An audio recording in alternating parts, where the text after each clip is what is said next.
Segue falando de unhas aqui no estúdio, só que agora o tema não é beleza, né? A gente vai saber o que as suas unhas podem dizer sobre a sua saúde.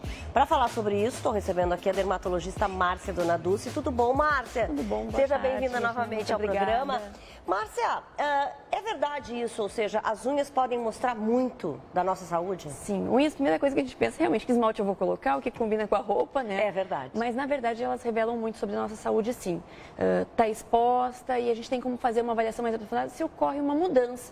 Então, tem pessoas que têm unhas finas e toda a vida foi fina, mas tem pessoas que às vezes têm as unhas fortes e de repente começou a ficar quebradiça. Começa a enfraquecer.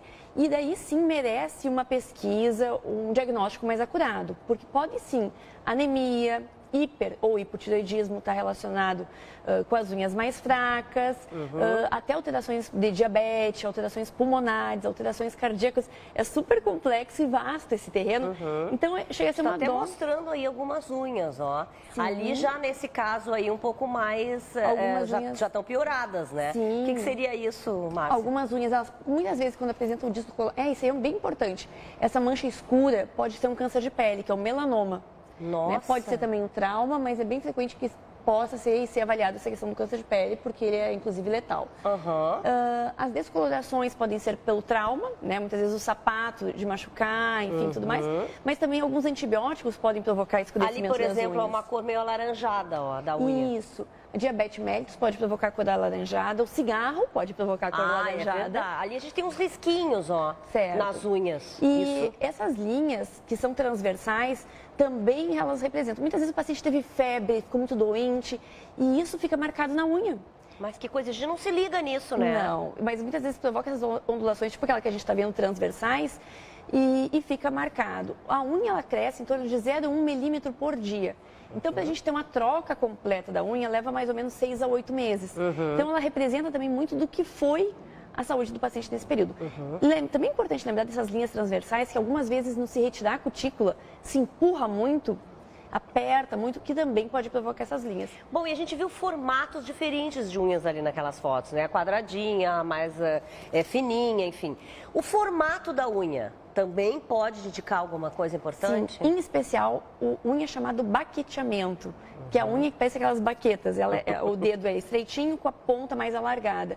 Então, isso é bem frequente em casos Eu tô até cuidando das minhas já, que me apavorei agora. Problemas pulmonares, problemas cardíacos, né? Faz parte do quadro pela dificuldade de oxigenação, a unha em extremidade, né? Que pode acontecer isso aí. E o que pode provocar? Porque eu sei que, assim, muita gente tem, realmente é um problema comum, que é o fungo, né?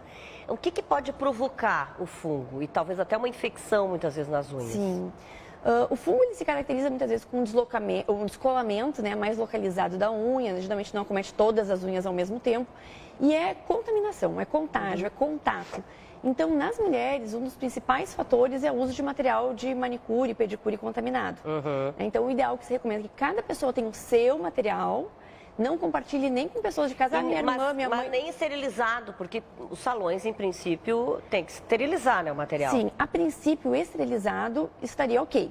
Só que também a gente sabe que o processo de esterilização é complexo. Não é sempre qualquer aquecimento ou por um período mais curto que vai realmente ocasionar a morte do fungo.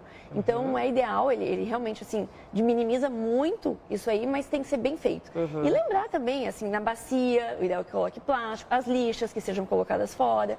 Então, não só... Ou seja, não é só o alicate, a gente não cuida isso, essa coisa da lixa, muitas vezes a gente acha que a lixa não vai pegar nenhum fungo. Pode pegar. Pode pegar, sem dúvida, fica o material ali.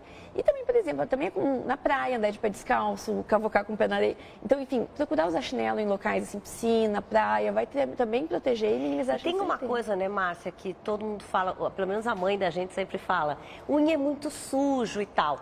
E fica uma sujeira, muitas vezes, embaixo da unha e a pessoa, ó, põe na boca.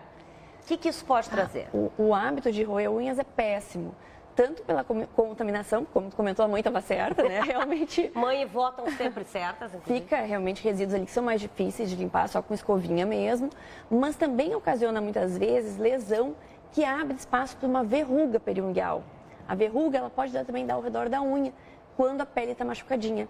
Então, assim, é bem complicado o tratamento, é difícil a resolução E o ideal realmente é que se previna. Pois é, falando de tratamento, o que temos hoje de tratamento de unhas, em geral, assim? Se a pessoa tem algum problema, ela trata como? É com remédio?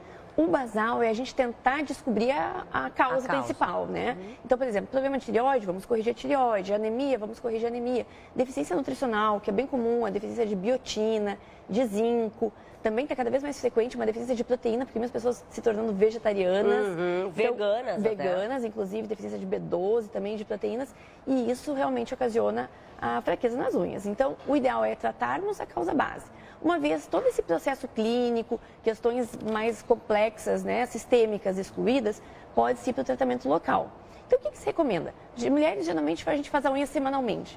Retira, de preferência não com acetona, com removedor, daqueles bem difíceis de tirar, porque eles são mais emolientes. O esmalte, a gente pergunta, mas o esmalte costuma proteger a unha, ou às vezes a gente também tem que dar um tempo para a unha sem esmalte? Você sabe que o esmalte não é o vilão, o principal vilão realmente é o removedor. Então, por isso que a gente recomenda remover antes com esse, porque no salão geralmente usam acetona, que é mais rápido, né? Então, remover com esse, que é bem difícil de remover, hidratar bem, né? Então, usar hidratantes massageando na unha, na cutícula, pelo menos um dia antes. Daí outro dia pinta e segue. Ou seja, tudo bem, tá tudo certo, mas a gente tem que cuidar. Sim, tem que ter um cuidado muito especial com as unhas. Não minimizar sinais ou alguma mudança, porque realmente o organismo está dando ali uma indicativo, uma dica que a gente não está vendo, né? Tá bom, querida. Obrigada, viu? Obrigada pelas dicas aí.